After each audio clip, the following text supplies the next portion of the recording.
Olá, graça e paz, eu sou Luiz Oliveira e este é o canal Auxílio EBD. Estamos juntos mais uma vez para o comentário da lição de número 3 da revista Lições Bíblicas Adultos da CPAD. Esta lição tem por título A Chamada Profética de Samuel.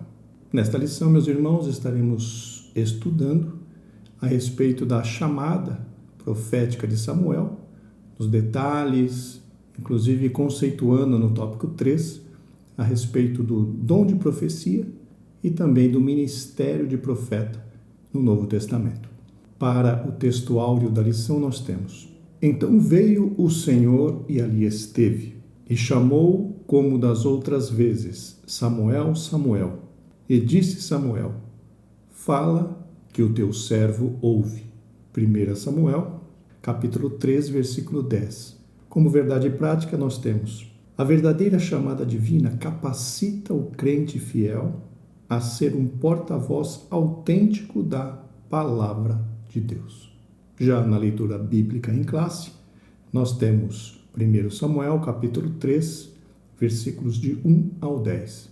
1 Samuel, capítulo 3, versículos de 1 ao 10. Acompanhe-nos na leitura. E o jovem Samuel servia ao Senhor perante Eli, e a palavra do Senhor era de muita valia naqueles dias. Não havia visão manifesta. E sucedeu naquele dia que, estando ele deitado no seu lugar, e os seus olhos se começavam já a escurecer, que não podia ver, e estando também Samuel já deitado, antes que a lâmpada de Deus se apagasse no templo do Senhor, em que estava a arca de Deus, o Senhor chamou a Samuel e disse ele: Eis-me aqui. E correu a Eli e disse: Eis-me aqui, porque tu me chamaste. Mas ele disse: Não te chamei eu, torna a deitar-te. E foi e se deitou. E o Senhor tornou a chamar outra vez a Samuel. Samuel se levantou e foi a Eli e disse: Eis-me aqui, porque tu me chamaste. Mas ele disse: Não te chamei eu, meu filho, torna a deitar-te. Porém Samuel ainda não conhecia o Senhor e ainda não lhe tinha sido manifestada a palavra do Senhor. O Senhor, pois, tornou a chamar a Samuel terceira vez, e ele se levantou e foi a Eli e disse: Eis-me aqui, porque tu me chamaste. Então entendeu Eli que o Senhor chamava o jovem, pelo que ele disse a Samuel: Vai-te deitar. E há de ser que, se te chamar, dirás: Fala, Senhor, porque o teu servo ouve. Então Samuel foi e se deitou no seu lugar. Então veio o Senhor e ali esteve, e chamou como das outras vezes: Samuel, Samuel. E disse Samuel: Fala, porque o teu servo ouve. Nós vimos aqui, meus irmãos, esta linda história da chamada de Samuel, chamada para o ministério profético. Foi uma linda passagem quando Deus chamou aquele rapaz, aquele jovem, e o incumbiu de duras e pesadas palavras para o sacerdote Eli. Vejam que responsabilidade Deus havia colocado sobre as costas de Samuel, pois Deus havia lhe transmitido duríssimas palavras, palavras de juízo, palavras de julgamento contra Eli e a sua dinastia. E Samuel não passava de um jovem. Mas percebam, meus irmãos, que Deus conhece todas as coisas. Se ele soubesse que Samuel não teria condições, nem digo físicas, mas condições mentais, condições de maturidade para receber aquela palavra, com certeza Deus não lhe teria dado aquela palavra. O que eu quero dizer com isso é que Deus o chamou no tempo certo. Que seja com 12 anos, como o comentarista disse, deixou mencionado na lição, talvez um pouco mais, talvez um pouco menos, não importa. Mas o que importa é que Deus viu que Samuel já estava preparado para começar a receber a sua palavra. E depois dessa aparição maravilhosa, Samuel passou a exercer a função de profeta ali em Israel. Mesmo na mais tenra idade, mesmo sendo muito novo. Isso nos faz lembrar também da chamada de Jeremias, Quando Jeremias diz ao Senhor: Senhor, eu não sei falar, porque eu não passo de uma criança. E Deus lhe disse: tudo que eu te mandar falar, você falará. Glórias ao nome do Senhor. Como objetivo geral da lição, nós temos conscientizar que Deus levanta profetas para a sua igreja. Irmãos, nunca vivemos num tempo com tanta necessidade de profetas como hoje. Nós veremos mais para frente na lição que hoje vivemos tempo de ceticismo, incredulidade nesta parte. Mas é muito necessário que Deus levante profetas para que Ele transmita à igreja do Senhor a palavra revelada, a palavra com autoridade, para que a igreja retorne para o centro da vontade de Deus. Como objetivos específicos da lição nós temos: 1. Definir o profetismo em Israel. Aqui, meus irmãos, eu preciso fazer já um parêntese, pois o comentarista usou esta palavra profetismo aqui nos objetivos específicos e é uma palavra que precisa ser definida. Nós precisamos entender o que é profetismo. Segundo o dicionário bíblico ou dicionário teológico lançado pela CPAD, profetismo foi um movimento que surgiu no período aproximado do século VIII a.C., tanto em Israel quanto em Judá. O objetivo deste movimento era restaurar o monoteísmo hebreu, ou seja, restaurar a adoração a um único Deus, o nosso Deus, o Deus verdadeiro. Combater a idolatria, denunciar as injustiças sociais, proclamar o dia do Senhor e reavivar a esperança messiânica. Então percebam, é no século VIII. Foi um movimento, o profetismo foi um movimento. Ou seja, não tem nada relacionado com Samuel diretamente. Então veja que esse termo profetismo não deveria ter sido usado como referência a Samuel, pois ele aponta, ele é um movimento que surgiu no século VIII a.C., muito depois de Samuel. Então, que os irmãos tenham essa informação em mente, que profetismo não é o mesmo que profecia. Profetismo foi um movimento buscando restaurar o monoteísmo hebreu. Voltando então para o tópico 2, explicar o desenvolvimento do ministério de Samuel. E para o tópico 3, finalmente, analisar o ministério profético na atualidade. Comecemos então aqui na introdução. Nesta lição veremos que o ministério profético no Antigo Testamento não se caracterizava pela adivinhação nem pela mera predição do futuro, mas tinha como principal objetivo levar a todos a um firme compromisso com Deus. Sua essência é anunciar a totalidade da mensagem divina. O pastor Elinaldo Renovato de Lima define o profeta do Antigo Testamento como sendo uma pessoa incumbida em falar em nome de Deus. Vejam, profeta era a pessoa incumbida de falar em nome de Deus. O Altíssimo fazia dele o seu porta-voz, ou seja, alguém que portava algo, ou seja, portava a voz de Deus e transmitia a mensagem de Deus diretamente para os ouvintes. Ele era apenas um intermediário entre Deus e os ouvintes. E a mensagem que ele pregava não era dele próprio. A mensagem que ele pregava, ele recebia diretamente de Deus e era um porta-voz, ou seja, portava a mensagem de Deus e a entregava aos destinatários.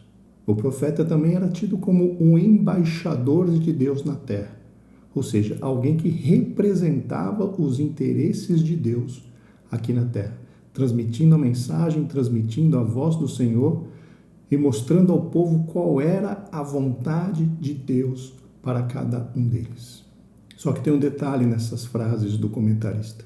Temos que tomar cuidado com essa frase. Tinha como principal objetivo levar a todos a ter um firme compromisso com Deus. Na realidade, meus irmãos, a função do profeta não era levar ninguém a ter um compromisso com Deus. O objetivo do profeta era O objetivo primário do profeta era transmitir a palavra, a mensagem de Deus para o povo. Ele não tinha por objetivo convencer ninguém, até porque quem convence é o Espírito Santo. O profeta tinha apenas a responsabilidade de transmitir a palavra que ele havia recebido. Tá certo que o profeta deveria, com a sua vida, também pregar, com a sua vida também ministrar à vida das pessoas. Como nós vimos, por exemplo, na vida de Oséias, como nós vimos, por exemplo, na vida de Elias, como nós vemos, por exemplo, na vida de Ezequiel, até na vida do próprio Jeremias. Situações em que eles serviram de exemplo para o povo ao qual eles pregavam. Mas o profeta não tem a obrigação de convencer, ele tem a obrigação de transmitir a palavra. E a palavra é que deve fazer a sua função de convencimento através do Espírito Santo. Isso precisa ficar bem claro para os irmãos. A função do profeta não era convencer, era transmitir a palavra de Deus. Continuando. Por isso Jeremias foi bem categórico. O profeta que tem sonho, conte-o como apenas sonho. Mas aquele em quem está a minha palavra, fale a minha palavra com verdade, diz o Senhor. Jeremias 23, 28. Aqui, provavelmente,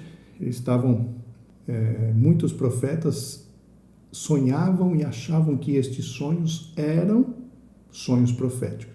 Nós sabemos que existem sonhos proféticos, até o profeta Joel comentou isso. Os vossos velhos terão sonhos, os vossos jovens terão visões. Mas nem todo sonho é sonho profético. Então nós temos que ter bastante cuidado com essa questão dos sonhos. Nem todo o sonho é profético. Mas existem sonhos proféticos. Sim, claro, até a própria Bíblia diz isso. Sonhos, por exemplo, de Faraó. Os irmãos se lembram lá em José? Aqueles 2 sonhos que Faraó teve eram sonhos proféticos. O sonho do copeiro, o sonho do padeiro, os eunucos de Faraó, também foram sonhos proféticos. Então nós cremos, e a Bíblia afirma que há sonhos proféticos, mas nem todos os sonhos são proféticos. Então precisamos ter bastante cuidado com essa questão. Continuando então, ponto central, Deus levanta verdadeiros profetas que falem sobrenaturalmente às pessoas. Aqui eu tenho uma dúvida, irmãos. O que seria esta palavra sobrenaturalmente? Sobrenatural significa algo fora do normal, algo que ultrapassa o natural, algo fora do comum. Na realidade, eu não compreendi bem essa palavra do sobrenaturalmente, porque o profeta recebe de Deus a palavra e a transmite aos seus ouvintes. Na transmissão da palavra não há algo sobrenatural necessariamente. Pode ser que Deus use alguém de forma sobrenatural, com sinais, prodígios e maravilhas. Mas uma coisa não está diretamente ligada à outra. O próprio Senhor Jesus diz em Marcos, os sinais seguirão aos que crerem. Ou seja, os sinais acompanham aos que crerem. Mas existem profetas, por exemplo, que não fazem sinais miraculosos, não fazem nada de sobrenatural, mas têm uma unção tremenda para transmitir a palavra de Deus. Então eu não entendi a questão desse falem sobrenaturalmente às pessoas. No meu entendimento, não há necessidade do sobrenaturalmente. Se nós falarmos a palavra com verdade, com unção, a palavra faz, como eu já disse, e atingirá o seu objetivo para o qual foi lançada. Vamos então para o tópico 1. Definindo o profeta em Israel. A menção de profeta no livro. A primeira menção feita a um profeta no livro está registrada em 1 Samuel 2, do 27 ao 36. Aqui vemos que o profeta era caracterizado como homem de Deus, título que lhe trazia grande responsabilidade. O profeta não é um adivinhador, mas o porta-voz de Deus. Como já mencionamos anteriormente, o porta-voz, aquele que porta a voz, ou porta a mensagem de Deus. Precisamos ainda frisar, irmãos, que o profeta não fala nada de si mesmo, porque a mensagem que ele tem que transmitir não é dele próprio, a mensagem ele recebeu de Deus. Ele porta a mensagem de Deus para entregar para os seus destinatários. Continuando então, ali Samuel se dirigiu à casa de Eli, dizendo que esse seria substituído por um sacerdote fiel, no caso Zadok. Este acontecimento antecipava como seria o ministério de Samuel, o profeta do Senhor por excelência. Vejam, meus irmãos, que esse foi o primeiro contato que Samuel teve com Deus, já foi logo para o recebimento de uma palavra de juízo, justamente contra aquele que tomava conta dele. Vejam que Samuel estava sob os cuidados de Eli e dos seus 2 filhos. Estava morando ali no templo, estava morando ali com Eli. E Deus revelou ao próprio Samuel, ainda menino, como já mencionamos anteriormente, uma palavra de juízo, uma palavra de repreensão, uma palavra até de condenação para Eli e para os seus filhos, por conta da apostasia, por conta daquilo que os filhos de Eli estavam fazendo com as ofertas sagradas do Senhor. E o seu pai não tomou nenhuma atitude quanto a isso. Ou seja, de uma certa forma, apoiou os seus filhos. Ou preferiu não ficar mal com os seus filhos, ao invés de obedecer ao Deus Todo-Poderoso. E Samuel recebeu esta mensagem, como já dissemos anteriormente. Continuando, definição de profeta. De modo geral, a palavra do hebraico para profeta é nabi. Etimologicamente, a definição é incerta, porém diversos significados lhes são atribuídos, entre os quais chamados por Deus e orador. Entretanto, a maioria dos estudiosos trata a palavra profeta com o sentido de porta-voz divino. Nós acabamos de falar essa questão do porta-voz algumas vezes. Mas para o pastor Ezequias Soares, o profeta no Antigo Testamento era a pessoa devidamente vocacionada e autorizada por Deus para falar por Deus e em lugar de Deus. Veja que interessante, uma pessoa vocacionada e autorizada por Deus para falar por Deus e em lugar de Deus, ou seja, transmitindo a palavra do próprio Deus. Essa foi a definição do pastor Ezequias Soares. Continuando, neste aspecto, o profeta seria mensageiro de Deus, cuja missão era levar o povo a obedecer à vontade do Todo-Poderoso. Aqui, irmãos, voltamos ao ponto anterior. Qual era a responsabilidade do profeta? Falar a palavra de Deus ou convencer o povo? Conforme eu mencionei anteriormente, o profeta tinha sim a obrigação, não vou dizer obrigação, mas tinha a incumbência de influenciar o povo através das suas atitudes.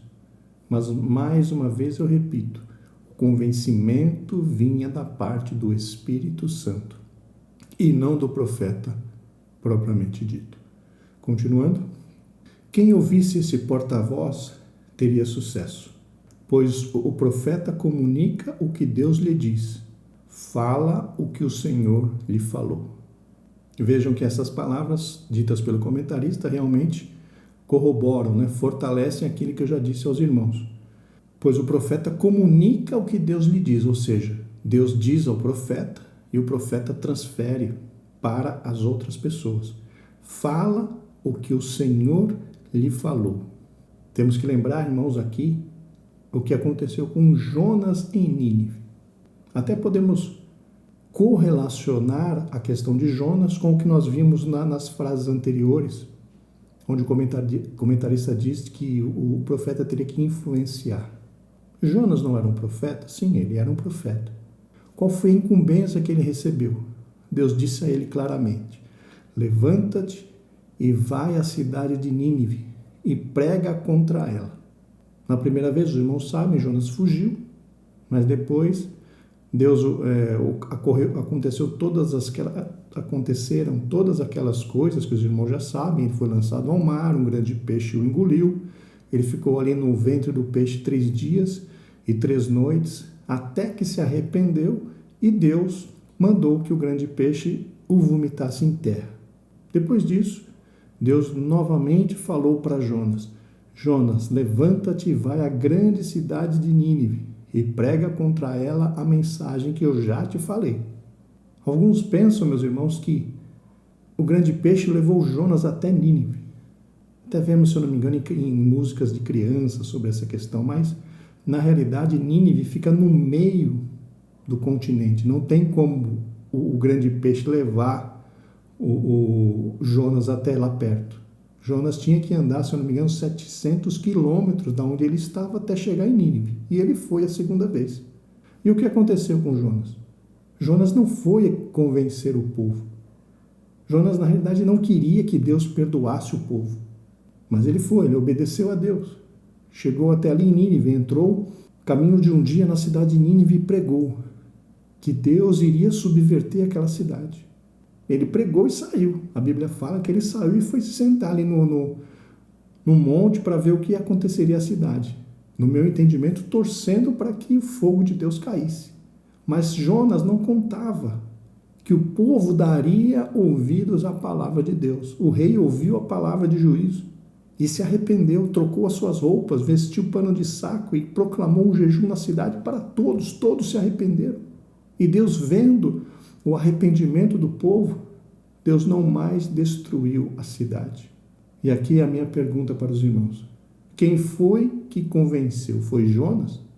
Mesmo Jonas pregando e não querendo que ele se convertesse, quem fez a ação foi a palavra de Deus através do Espírito Santo, ou o Espírito Santo através da palavra de Deus. E é assim na vida do profeta. Jeremias pregou mais de 70 anos. 70? Não tenho certeza, mas ele pregou muito tempo. Ele começou muito jovem e pregou até quando estava velho. E o povo não lhe deu ouvidos, e Jeremias foi um grande profeta de Deus. Então vejam, meus irmãos, não é a incumbência do profeta convencer, pegar pelo braço e obrigar, não. A incumbência do profeta é pregar. E o Espírito Santo é quem usa a palavra para fazer uma grande obra. Que fique bem claro essa questão para os irmãos professores, para que não haja problema durante a ministração da sua aula. Continuando então, esse é o fundamento do movimento profético do Antigo Testamento. Aqui eu gostaria de lembrar aos irmãos, para complementar este segundo tópico, que o primeiro profeta mencionado na Bíblia foi Abraão e não Samuel. O primeiro profeta mencionado na Bíblia foi Abraão. Vejamos o que diz em Gênesis 27. Capítulo 20, versículo 7. Agora, pois, restitui a mulher ao seu marido, porque profeta é, e rogará por ti para que vivas. Porém, se não lhe a restituíres, sabe que certamente morrerás, tu e tudo o que é teu. Então vejam, às vezes nós pegamos a lição, começamos a ler e achamos que Samuel foi o primeiro profeta. Realmente Samuel foi o primeiro a desempenhar uma função de profeta daquela forma. Mas o primeiro profeta mencionado na Bíblia foi justamente Abraão. E o segundo profeta mencionado na Bíblia? Moisés. Vamos ver o que diz em Êxodo, no capítulo 4, versículo 10 a 12.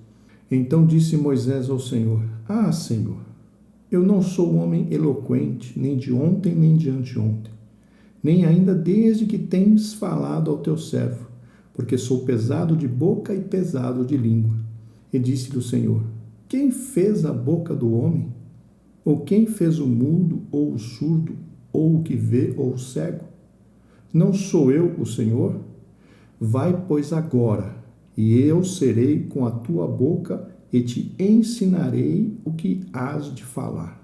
Veja, irmãos, um exemplo muito claro de que Deus estava chamando Moisés como profeta. Mas profeta diferente de Samuel. Moisés tinha a incumbência de passar, de revelar, de falar ao povo as palavras do Senhor, mas a incumbência dele principal era tirar o povo do Egito e levá-lo à terra prometida. Não podemos dizer que este seja um ministério profético completo. Moisés estava desempenhando um papel profético, mas muito diferente do papel de Samuel. responsabilidade sobre Moisés era muito grande. E não podemos fazer uma correlação direta entre entre o ministério de Moisés e o ministério de Samuel. Porque no ministério de Moisés, ele era profeta, mas também ele era legislador. Então, ele não tinha apenas uma atribuição, ele tinha várias outras atribuições, Moisés. E Samuel, no seu ministério, quando comparado ao de Moisés, era muito menor, mas ainda assim bastante importante. Continuando então, Samuel e os demais profetas. Com Samuel deu início à prática de os profetas ungirem reis.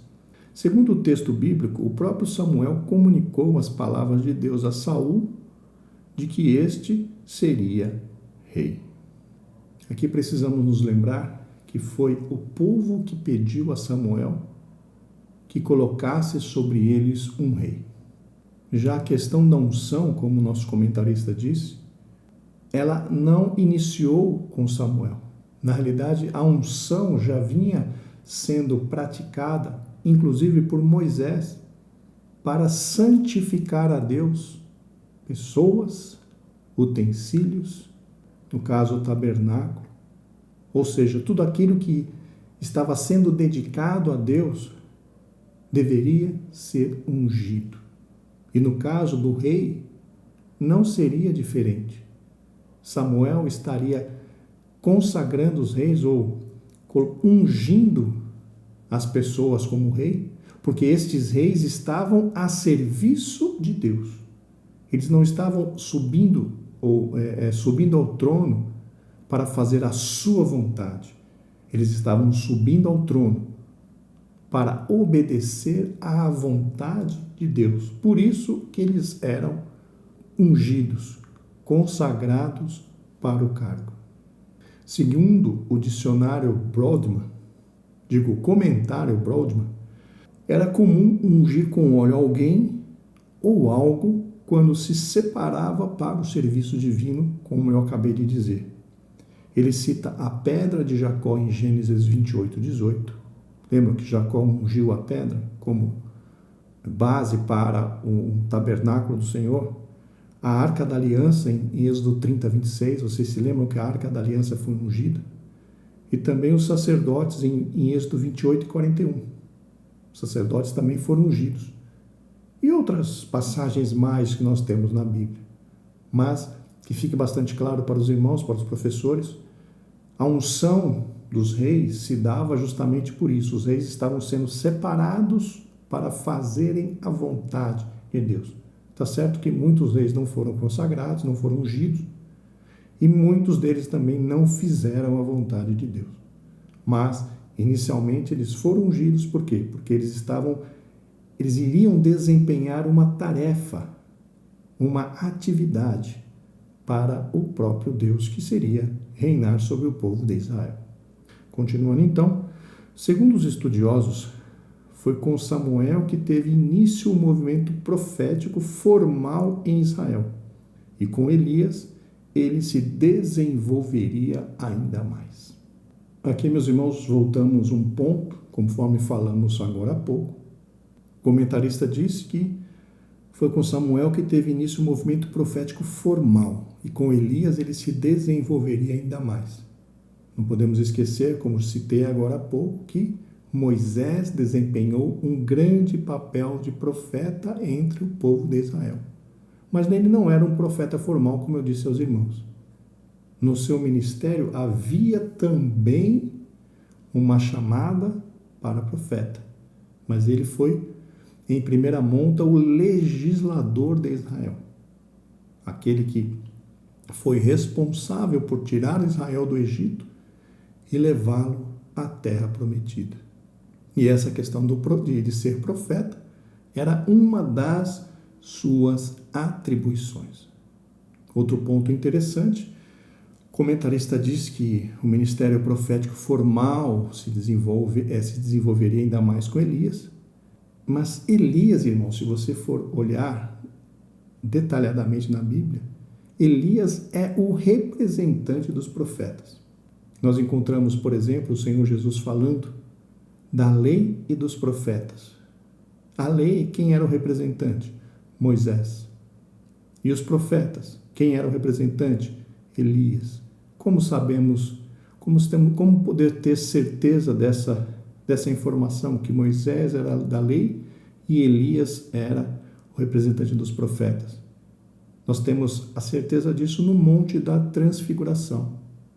Ali no Monte da Transfiguração, como todos sabem, se apresentaram ao Senhor Jesus Moisés e Elias, o representante da lei, o representante dos profetas, para confirmar então os dois representantes, conforme falamos.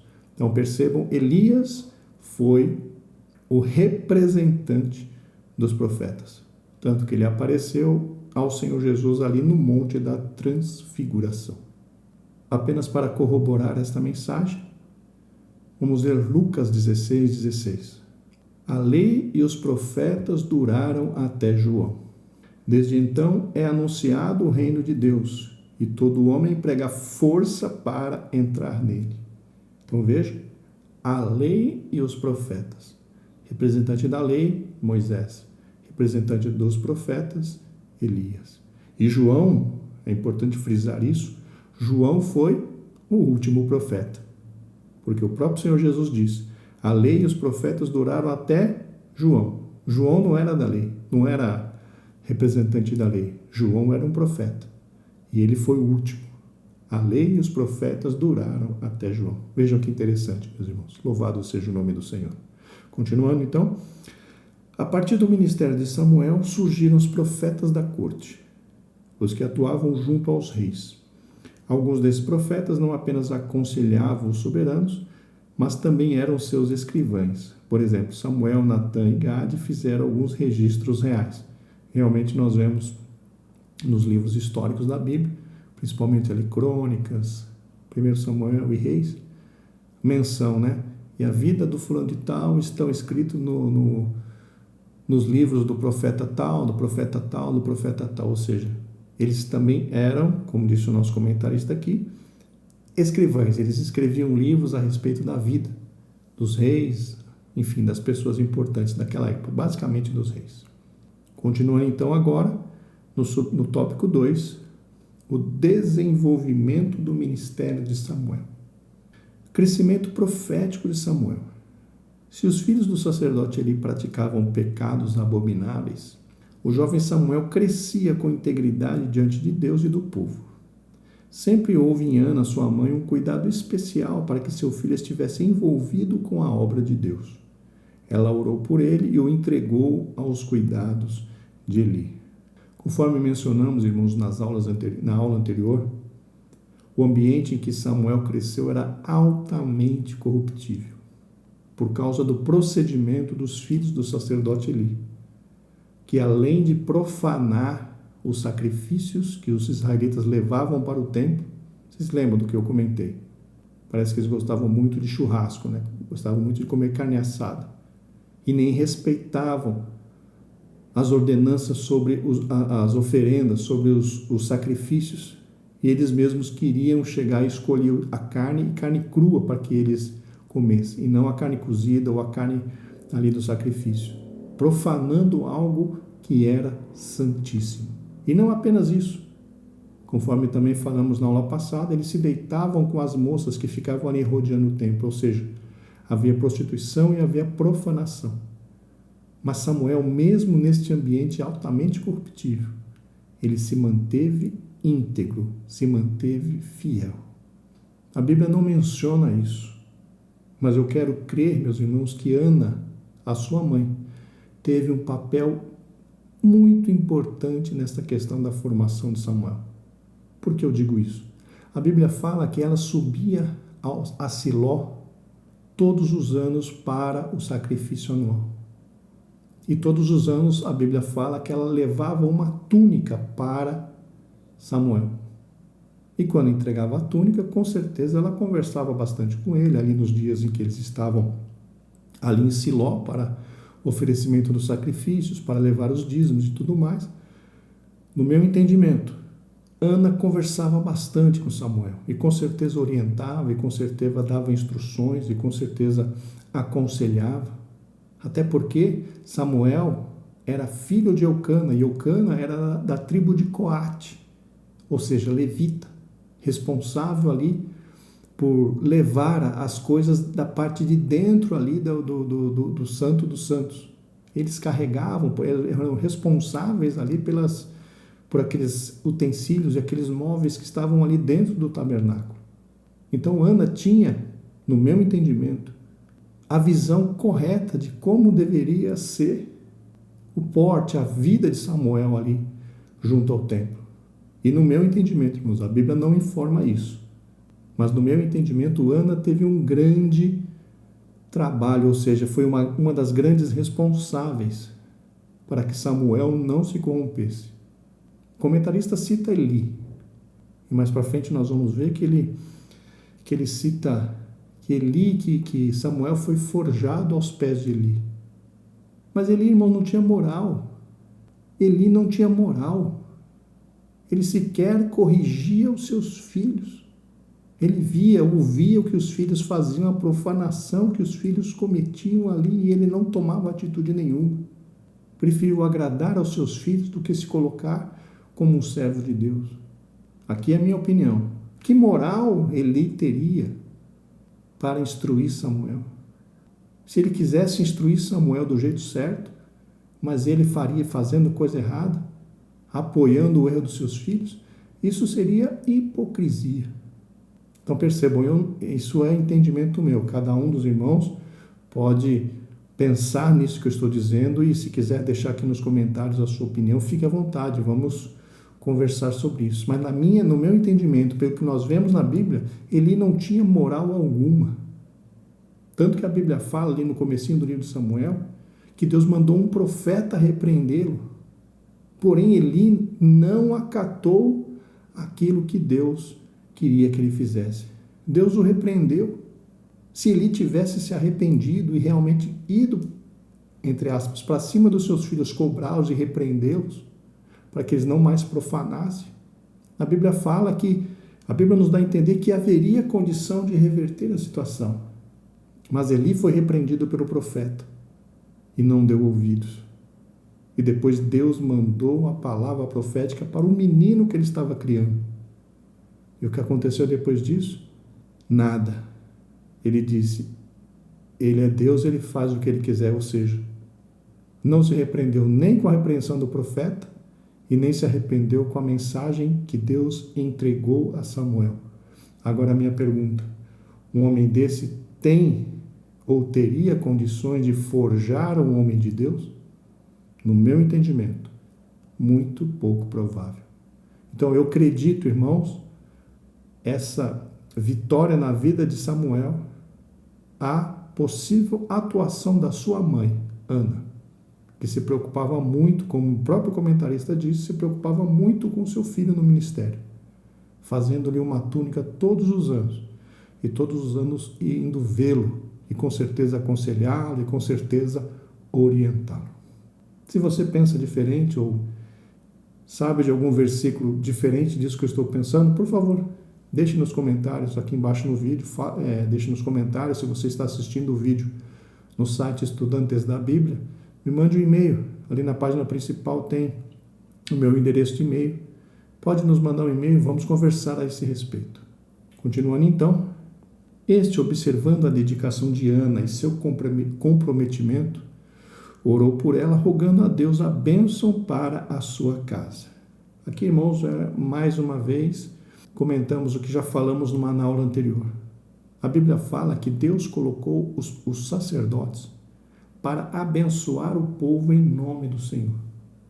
E assim como eu creio piamente que Ana foi abençoada para poder gerar o filho, pela sua oração e pela bênção impetrada por Eli.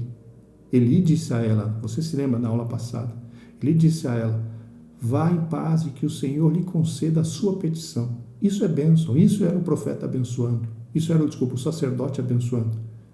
E depois disso, Eli continuou abençoando quando Ana lhe entregou Samuel, e depois Ana vinha todos os anos a Siló, E Eli começou a abençoá-la, como disse aqui, né? orou por ela, rogando a Deus a bênção para a sua casa. E Deus respondeu a oração e a bênção do sacerdote.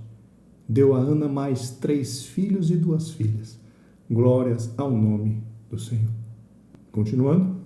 É maravilhoso dedicarmos a Deus o que temos de mais precioso, pois suas recompensas são certas. Com certeza. Honrando a Deus com aquilo que nos é mais precioso. E Deus, com certeza, nos restitui, nos retribui com bênçãos também grandiosas. Na realidade, Deus fez isso primeiro por nós. Deus nos entregou, dedicou para nós o que Ele tinha de mais importante, que era o seu Filho Jesus Cristo.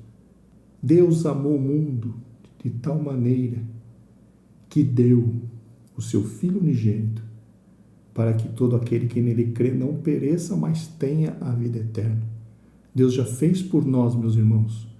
Agora cabe a nós tentar retribuir. É impossível fazermos algo no mesmo nível, mas está sob nossa responsabilidade nos entregarmos completamente nas mãos do Senhor e honrarmos a Ele, dedicarmos a Ele o que temos de mais precioso, a nossa vida, pois Ele é merecedor de tudo que possamos lhe entregar. Glórias a Deus.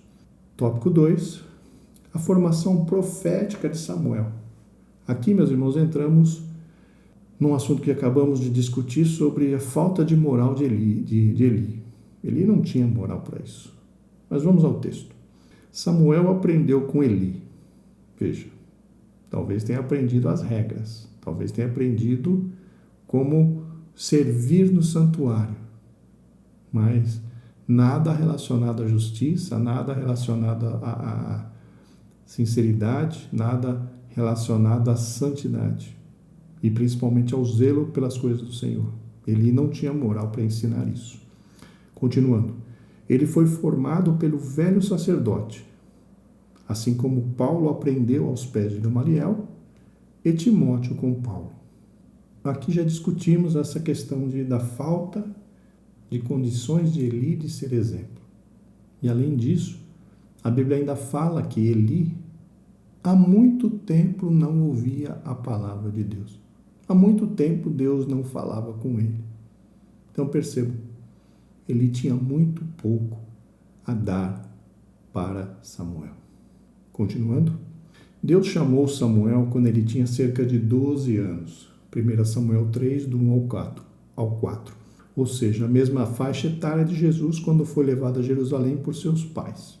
A palavra jovem ali em 1 Samuel 3 e 1, e o jovem, o mancebo Samuel, é a palavra no hebraico nahar, e se refere a uma pessoa na faixa etária entre a infância e a adolescência. Então, o comentarista diz aqui 12 anos. A palavra nahar aponta para uma criança, para uma pessoa entre a fase de infância até chegar na adolescência. Para nós aqui, a adolescência vai até os 17 anos. Mas vamos entender que foi até por volta de 12 anos. Vamos deixar assim com 12 anos, que é uma idade razoável, e essa palavra no hebraico nahar abrange esta faixa etária. Continuando então, assim, sob os cuidados de Eli, Samuel era forjado por Deus para o ministério profético. Já falamos, irmãos, a nossa opinião sobre isso. Muitos hoje não querem mais aprender com os mais experientes, pois julgam-se importantes e desprezam o aprendizado aos pés de alguém. Paulo e Timóteo, por exemplo, orgulhavam-se de ter aprendido com os seus mestres. Eu vejo hoje, irmãos, o problema é que muitos não têm disposição para ensinar. Vemos muito pouca formação ministerial hoje em dia. E formação ministerial tem muito pouco a ver com formação teológica. Alguns pensam que simplesmente por ter um curso de teologia já estão preparados para exercer o ministério. Mas não é bem assim. Ter um curso de teologia, principalmente aos níveis que nós, assembleanos, fazemos, não nos dá o preparo preparo adequado para exercermos o ministério. O curso de teologia nos dá conhecimento. Só que para o ministério, irmãos, nós precisamos de sabedoria. Quem tem conhecimento não tem obrigatoriamente sabedoria. São coisas diferentes. Conhecimento é aquilo que você aprende. Sabedoria é aquela capacidade que nós temos de utilizar o conhecimento da melhor forma possível. Agora, se temos o conhecimento e não sabemos utilizá-lo, de que serve o conhecimento?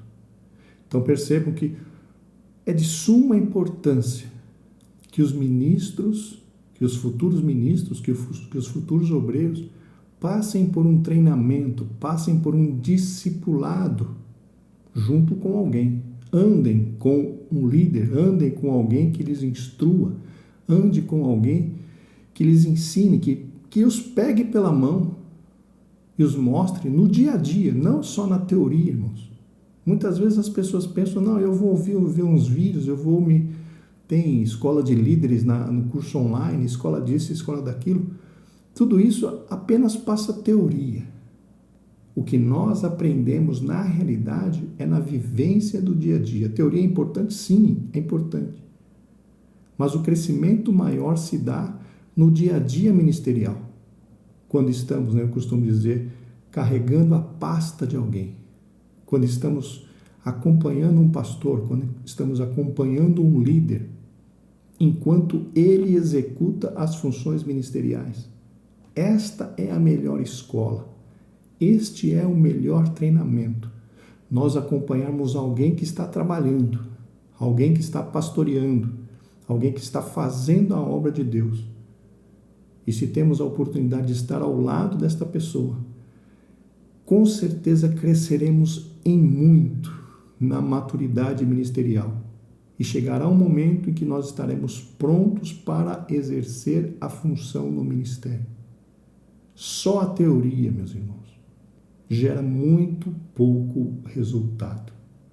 Mas a teoria, a teologia, o conhecimento, junto com a prática, junto com o acompanhamento do homem de Deus fazendo a obra do Senhor, isso gera em nós um crescimento ministerial abençoadíssimo. E isso nós vemos muito pouco hoje em dia.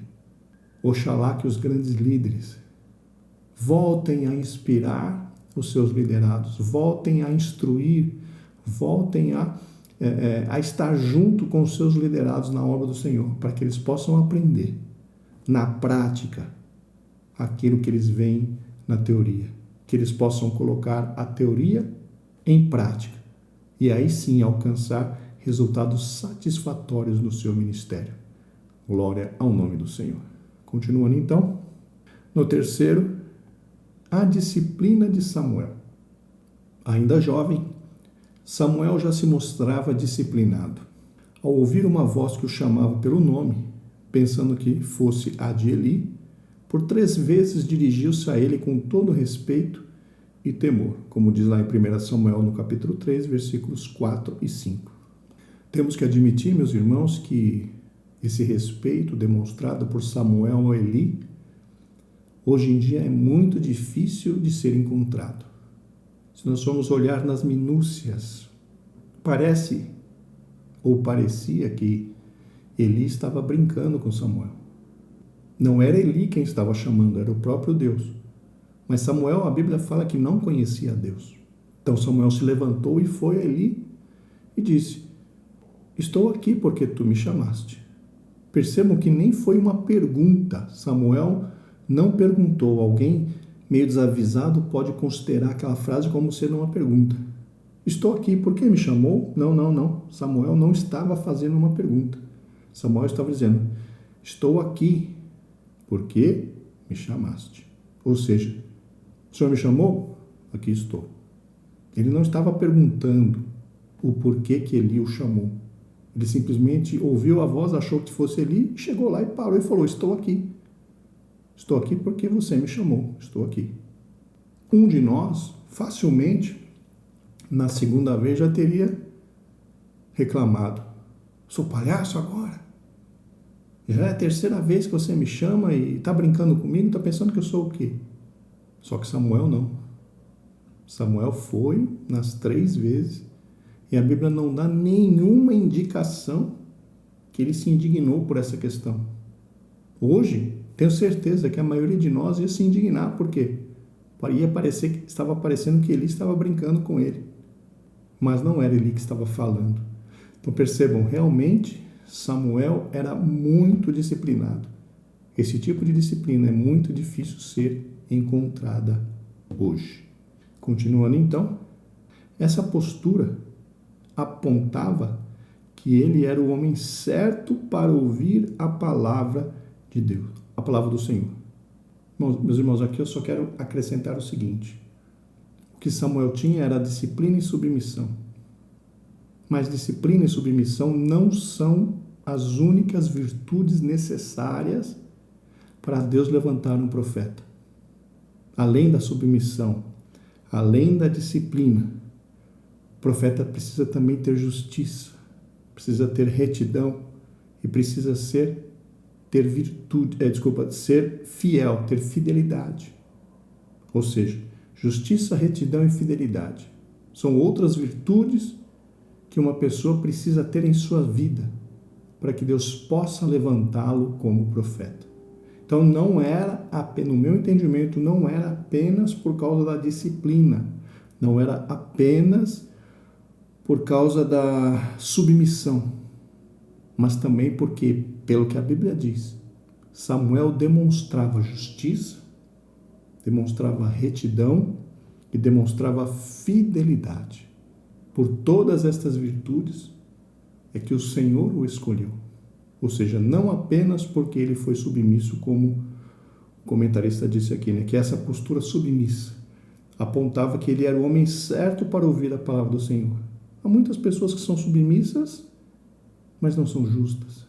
Muitas pessoas que são submissas, mas não são fiéis. Elas são submissas ali, enfim, os irmãos estão entendendo, né? Então, no mínimo, essas três virtudes, junto à submissão e à disciplina, para possibilitar um homem a ser chamado como profeta.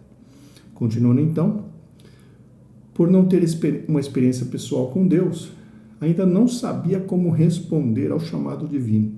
Por isso, Eli o orientou. Ele percebeu, meus irmãos, que o que estava acontecendo com Samuel não era algo da terra. Era realmente Deus querendo falar com o menino.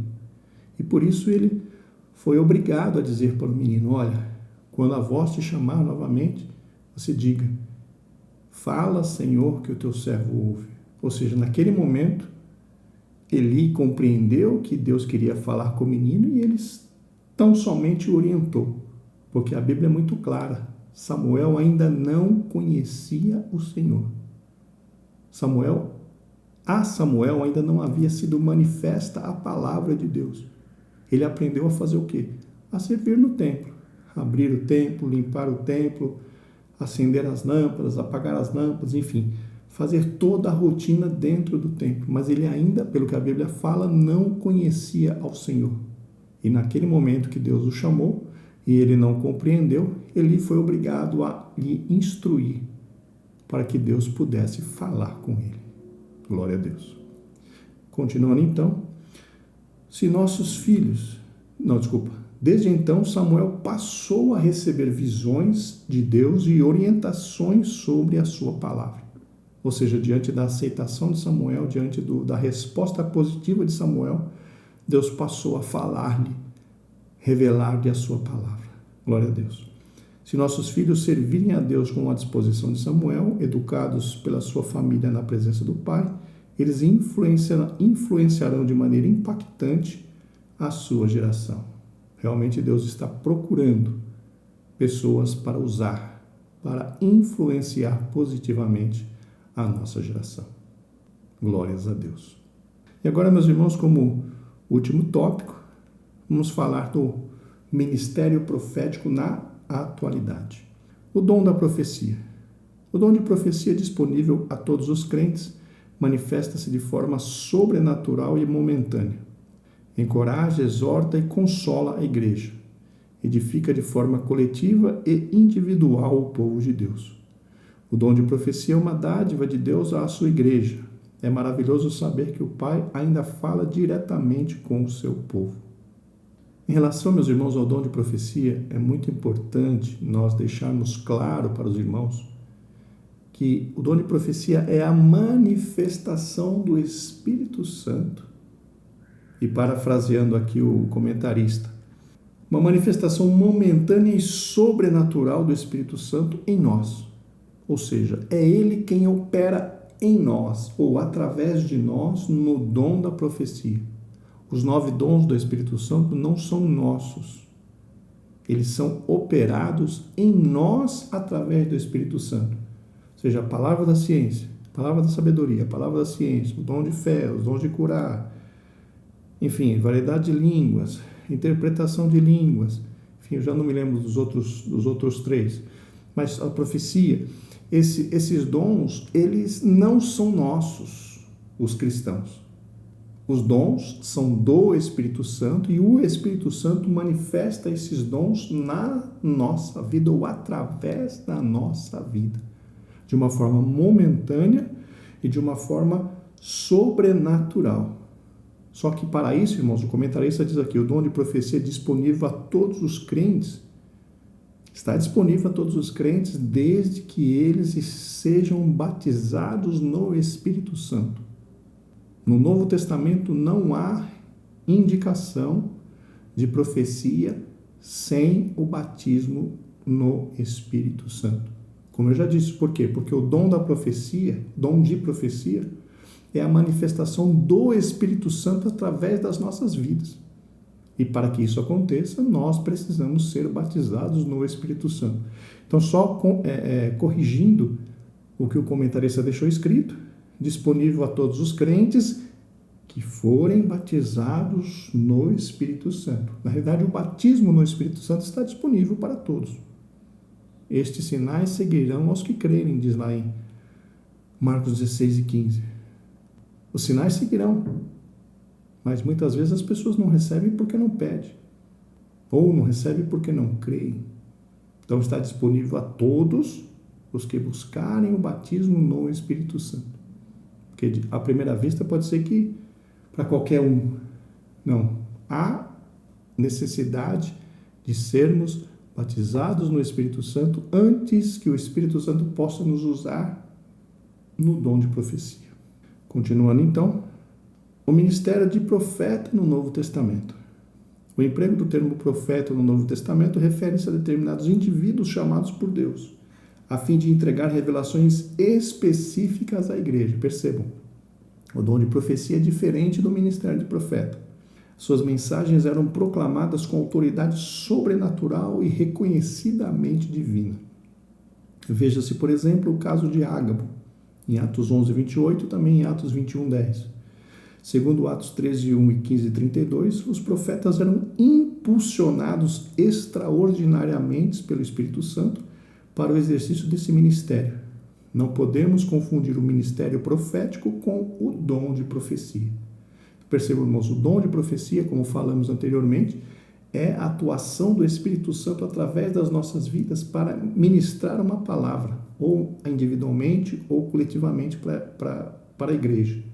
Já o ministério profético, ou o ministério do profeta, né? O ministério profético, como diz lá em Efésios 4 e 11, é quando Deus, como diz aqui o comentarista, né?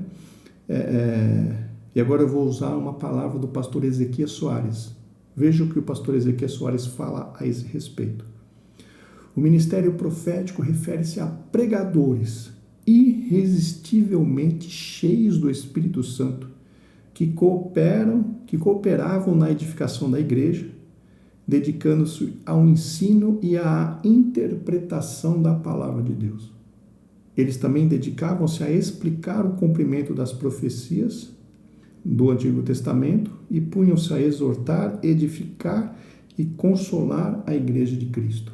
Então, o ministério profético são aqueles que, segundo o Ezequias Soares, são aqueles pregadores irresistivelmente cheios do Espírito Santo, que cooperavam na edificação da igreja através do quê? Através de palavras proféticas, através da interpretação da Bíblia, das palavras da Bíblia, profeticamente, para analisar o tempo, para analisar as diretrizes do Senhor. Ou seja, essas pessoas, eles são usados por Deus para transmitir uma palavra de Deus, uma pregação da Bíblia Sagrada, de uma forma irresistivelmente poderosa, para falar verdades tremendas para a igreja. Este, então, é o ministério profético hoje, diferente do dom de profecia. Porque, normalmente, o dom de profecia, ele pode até usar da palavra, mas, normalmente, é uma coisa mais curta, uma coisa mais pontual. Agora, o ministério profético, como nós falamos aqui, é alguém usado no púlpito para ministrar a igreja inteira uma palavra profética, uma palavra de orientação, uma palavra de consolação, uma palavra de exortação, de edificação, para que a igreja cresça, para que a igreja mude de rumo, para que a igreja, para que seja instalado ou instaurado o temor de Deus no meio da igreja, quando um profeta fala a palavra de Deus, sendo ele irresistivelmente cheio do Espírito Santo. Então, esta é a função ministerial de profeta. Continuando, onde estão os profetas? Hoje o Senhor continua a falar à sua igreja por meio do ministério profético. Ainda temos homens que, à semelhança de Ágabo, transmitem enunciados proféticos de maneira sobrenatural e extraordinária. O comentarista fala que ainda há profetas, pessoas que são utilizadas no ministério profético. Infelizmente, pelo menos na minha região, raramente temos visto pessoas sendo usadas dessa forma.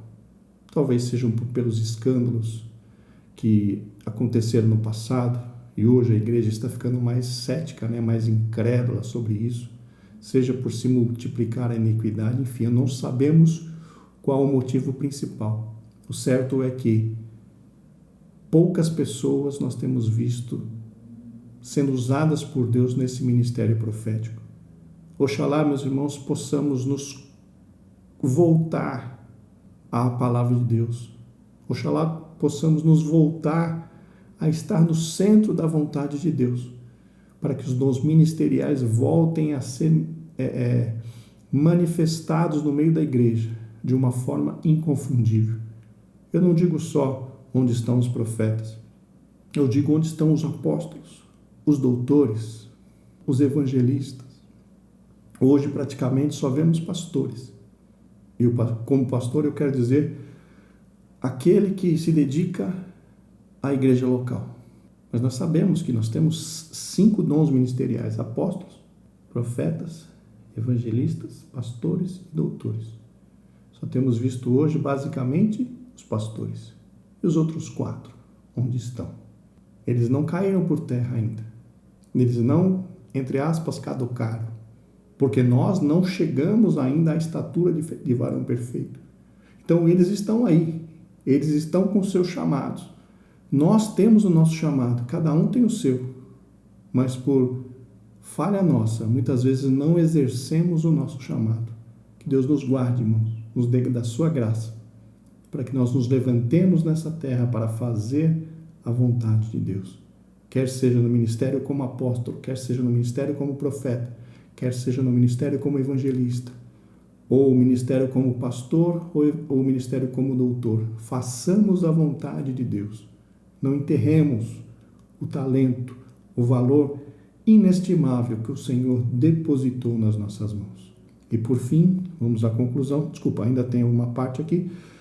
Todavia, eles não possuem autoridade canônica da Bíblia Sagrada. A única regra infalível de fé e prática reconhecida pela Igreja de Cristo. Toda locução profética é passível de julgamento à luz da Bíblia Sagrada. A profecia é uma necessidade premente nos dias de hoje. Aqui ele diz, apesar da profecia ser algo importante, ela não suplanta a Bíblia Sagrada.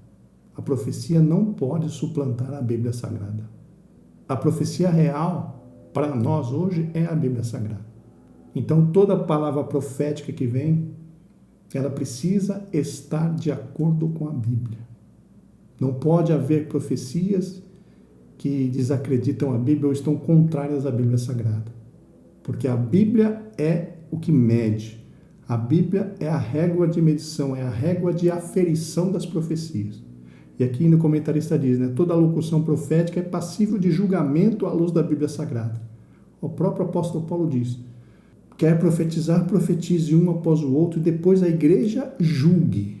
Nós podemos julgar as profecias para saber se essas profecias são de Deus ou são da carne ou são do inimigo.